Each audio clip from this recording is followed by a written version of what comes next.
dirqama kabajaa keessan ulfina keessaniifini gidduun dhufe nagaama sin gaafachuu malee haasaa dheeraallee hin qabu dhuguma otoo dandahamee sila halkanii guyyaallee si waliin haasa'e natti tola yoo ammoo haala as jiru hubattanii xiqqoo gara kanatti yaada kiyyaa deemsisuu irra silaa waan irratti xiyyeeffatamuu qabutti xiyyeeffachuutu narra jira waan ta'eefin yeroo gabaabduu qofaa amma bireekii irra jirra.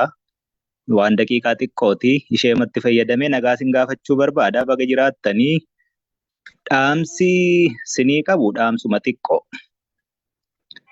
Oromoon hojii walaa dorgomu arrabaa waliin dorgomiin mataa gadi qabadhaa hojjedhaa mul'achuun homaa gatii hin qabu.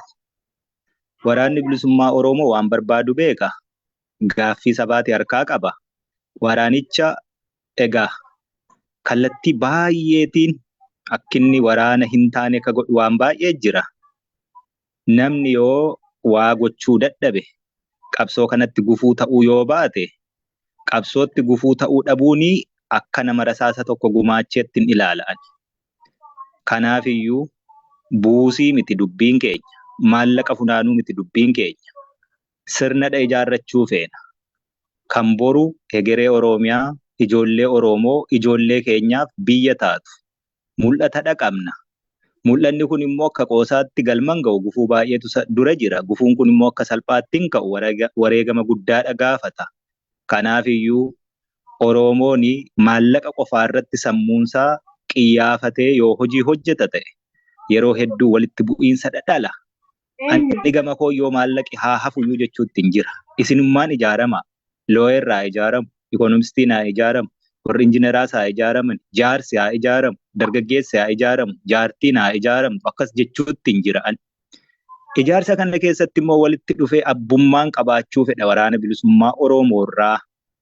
Silaa qaamaan bira jiraadhee wareegama lubbuu dhangala'uu dhiigaa cabuu lafee kafaluu hin danda'u dafqan dafqee argadhurraa immoo yoo lilmee tokkollee bittiifii ta'ee ittiin gumaacha ka jettan yoo ta'e immoo akka nun diignetti.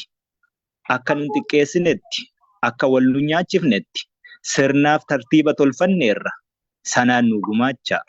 Yoo sanaan gumaachuu ka hin barbaanne taatan immoo dhaaba tolfadhaa. Woboo qofaa miti haa baay'atu rakkoon qabu. Sabni guddaan kun yoo dhaaba baay'ee qabaate mormiirraa hin qabu. Maqaa woboon garuu daldalamuun qabuuni ejjennaa makoo yeroo hundumaati. Hanganaafin oduu gama diyaaspooraa kana dhiise. Ergan oduu dhiisee hojiimatti hin jira. Waraanni bilisummaa Oromoos hojiimatti jira. Namni yoo walii galuu dadhabe akka walii galuu hin qabnetti walirraa fagaachuu osoo hin taane walii galuu dadhabuu keenya irratti walii gallee walii beeknee taa'uun ni danda'ama. Dhuguma iffartii guddaatti gootanii baay'eetti investi gootanii qophii kana qopheeffattanii yeroo dheeraa tonsi waliin ture natti tola. Garuu qophiima kanallee fashalsuuf doomsuuf Oromoomti jiru kun akkitti walirratti hojjetanis immoo akkasuman arge. Ani carraa waan miidiyaa waan akkasii hordofuu sana hin qabu. Ani hojii makootti hin oola. Amma immoo ergan as dhufee daqiiqaa 2-3 ennaan laalu waan akkasiifaatu deddeema.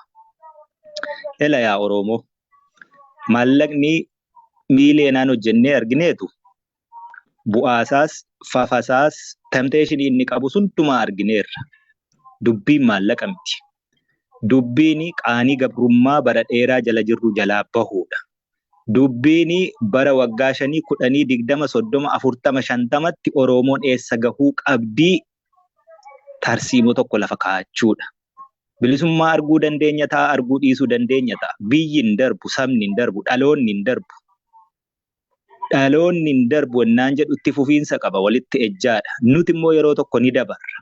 Leegaasii akkamii keenyeetu dabarraa. Seenaa keessatti galmeen seenaa maqaa keenyaa akkam jedheetu qoraa.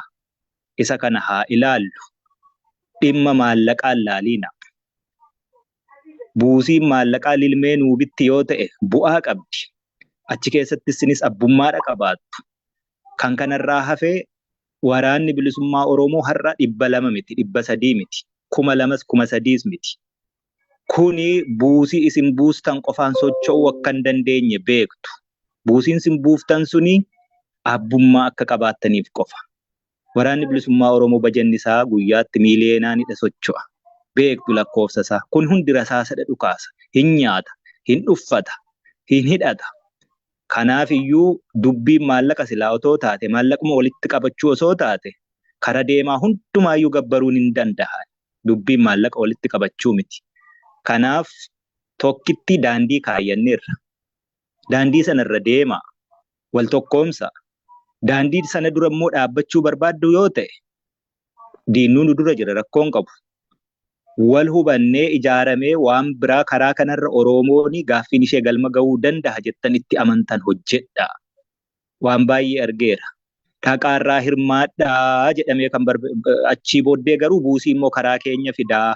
Waraanni bilisummaa Oromoo karaa isa baasuu danda'u tolchate karaan biraa hannisummaaf barbaachise. Hanna sana nurraa dhiisa of danda'a. Yoo ka maraate jiraate wal ta'a maraatuu keessan hidhadhaa Oromoo. Yoo rakkate jiraate wal ta'a buusaa gonofaa qaba aadaa qaba Oromooni. Oromoon beela'ee naman kadhatu wal gargaara.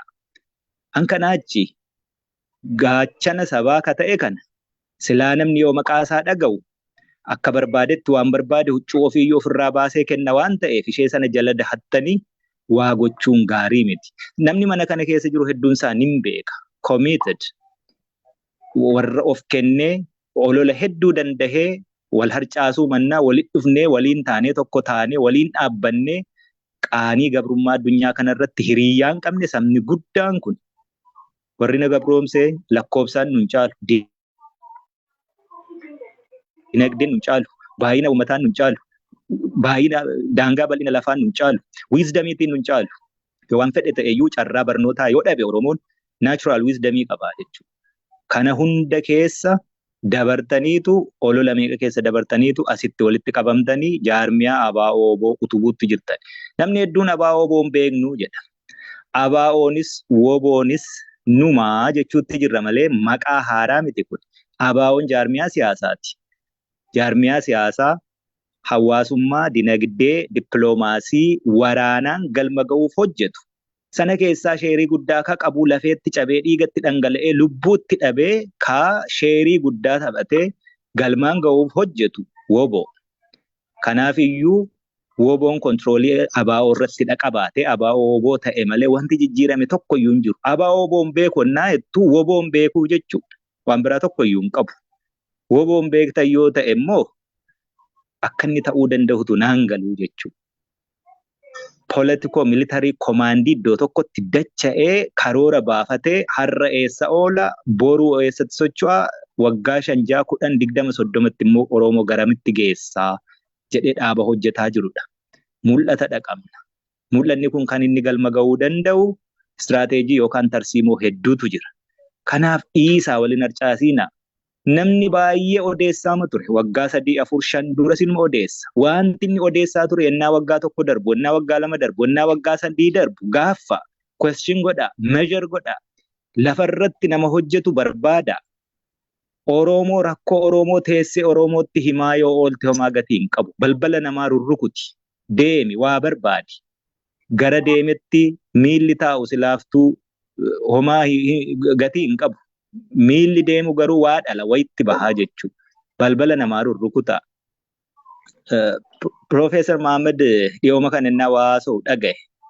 Gaaffii Oromoo jennee Oromoon rakkoo qabdi jennee biyyoota adda addaatti deemnee waraqaa barreeffannee galfannee waraqaan keenya dubbifamuu diddee shelfii taatee achitti dhukkee tu irra qubataa jedhe.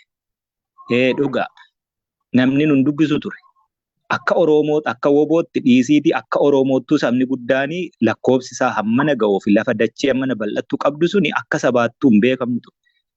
Har'aa wanti tiksee looniiti homaatti hin baatu ijoolleedha waliin galtu waliin hin deemtu waliin hin dhaabbattu siyaasa iyyuu hin beektu fuuldureen ishee maal akka ta'e hin beektu ka jedhametu addunyaa kana dubbachiisuu jira jechuudha.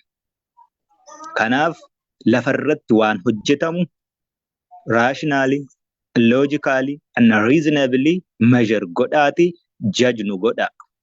Ankanaachi ebeluun akkas godhe, ebeluun akkas ta'e, akkasitti akkas nu godhe, akkasitti akkas nu godhe sanaa miti. Kanaafuu yeroo fixadheen jira dhiifa manaa godhaa tonguddoo isinitti haasa'e natti tolaa deebi'uuf hin jira waan ta'eef waan birriitiin osoo hin taane waan tarsiimootiin yaada. Wanti amma deemaa jiru kanaa sanaa siniin jechuun barbaadu itiksiisaas miti waan ta'eef. Garuu chaalenjiin guddoon fuuldura keenya jira quba qabaadha. Kanaaf waan tarsiimoo irratti Oromoon maalitti bahuuf deemti? Akkam ta'uu qabna? Wallaalaa keenyas beekaa keenyas akkamittiin qabannee fuulduratti socho'uu dandeenya? Baabura tokkotti akkamitti deebinee wal qabannee isteeshinii isa xumuraa irratti haga buunutti wal dandeenyee deemnaatti deema jechuudha.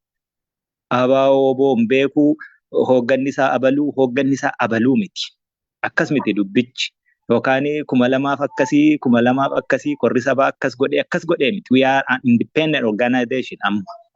Kana fudhachuu danda'utu sinitti jira. Dhaabni nu hoogganu kan biraa, namni nu hoogganu kan biraa jiru. Dirreerraati hooggan. Dirreerraa hoogganuu nun barbaannu. Hooggansa nun barsiistanii, qabsoo nun barsiistanii jedhus jira. Waggaa 50 darbe dhiiroo. Waraana 50 garuu qabaachuu hin dandeenye Oromoo. Kanas ilaala yoo sammuu qabdu ta'e.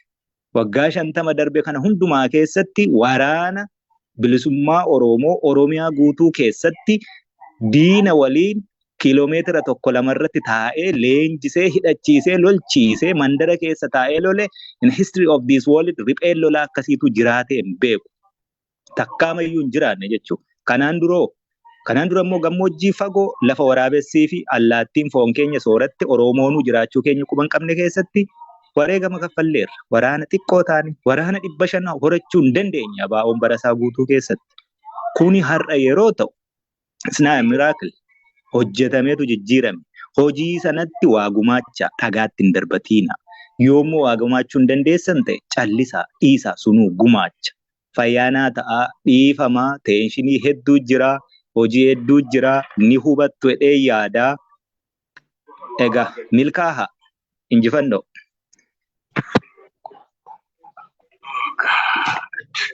Dhugaa dubbachuuf jaalmarqoo of jiraadhu fayyaa nuu ta'e bakka jirtanittis milkaa waan dati dhaamte ija qabdii Oromoon kanuma jabeeffatu alaamtuu keessaa gabbayee waan kana nu dubbisee isa ta'an immoo yoo har'a dandeenye yoo har'a hin dandeenye immoo jaalattanis yeroo biraa dhiyeessuu yaalla. Ammaaf gara waan sanatti deebi'aa jiru amma akkuma jiru dhimma keenyatti haafufnu obsumaanis immoo eeggannu siniin jenna.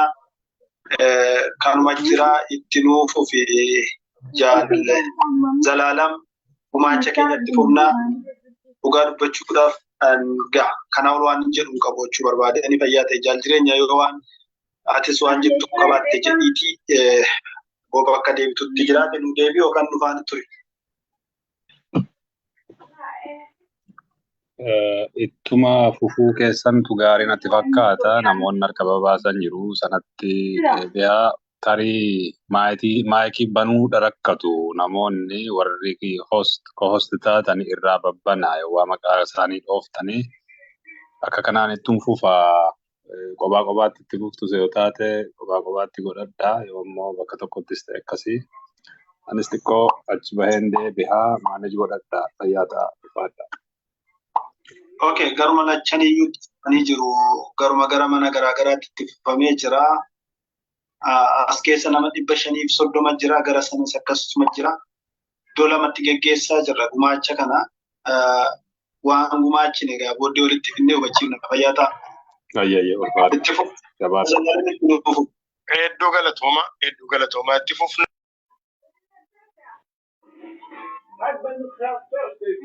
Yeroo Garbiitii fi Mahammad Agadaa wal duraa akka ofumaatti fuftuu jaalladhu.